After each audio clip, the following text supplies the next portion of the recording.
अस्सलाम वालेकुम। पिछले दिनों आपको दो तीन गज़लें नज़में भेजी। आपने पसंद किया, बड़ा अच्छा लगा।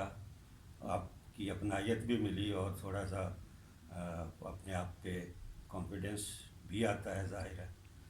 तो एक नई चीज़ पेश कर रहा हूँ। थोड़ा मज़ाहिया कह लें, थोड़ा लाइटर कह लें। पंजाबी है, पंजाबी च कहांगा तो मैं क्या कि आप ही तुहानूं सुना दियां। तो ਇਹਦਾ उनवान तुसीं कुछ भी रख सकते हो। चलो ये रख लेने एक रिटायर्ड बंदे का अरमान। यारो मैनू दिओ सलाह की कहंदे हो, यारो मैनू दिओ सलाह की कहंदे हो, सोच समझ के पायो राह की कहंदे हो। यारो मैनू दिओ सलाह की कहंदे हो, सोच समझ के पायो राह की कहंदे हो।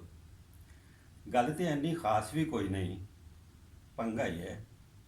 गल तो इन्नी खास भी कोई नहीं, पंगा ही है। दिल विच एवें उठिया जा की कहंदे हो। ते वेला रह वेला ही हो के रह गया वां, वेला रह वेला ही हो के रह गया वां। कर ना लवां एक होर विआह की कहंदे हो। ते ताड़ ते लईए दूजी धिर भी चंगी है, ताड़ ते लई मैं दूजी धिर भी चंगी है। उम्र का थोड़ा रौला आ की कहंदे हो।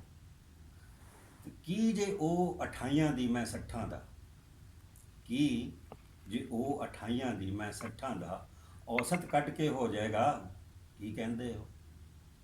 ਕੀ ਜੇ ਉਹ 28 ਦੀ मैं 60 ਦਾ औसत ਕੱਢ ਕੇ ਹੋ ਜਾਏਗਾ ਕੀ ਕਹਿੰਦੇ ਹੋ।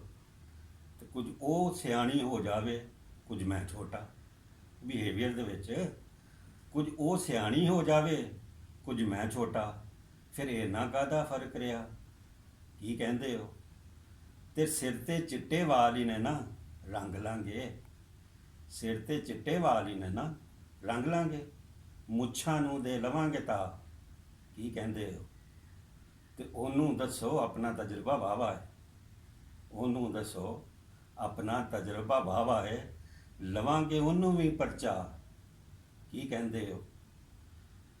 ਤੇ ਮੇਰਾ ਸ਼ੁਗਲ ਤੇ ਇੰਝ ਹੀ ਚੱਲਦਾ ਰਹਿਣਾ, ਮੇਰਾ ਸ਼ੁਗਲ ਤੇ ਇੰਝ ਹੀ ਚੱਲਦਾ ਰਹਿਣਾ ਹੈ। ਸੜ ਭੁੱਜ ਕੇ ਤੁਸੀਂ ਨਾ ਹੋਇਓ ਸਵਾ ਕੀ ਕਹਿੰਦੇ ਹੋ। ਕਰ ਨਾ ਲਵਾਂ ਇੱਕ ਹੋਰ ਪਿਆ। ਸਲਾਮ ਅਲੈਕੁਮ।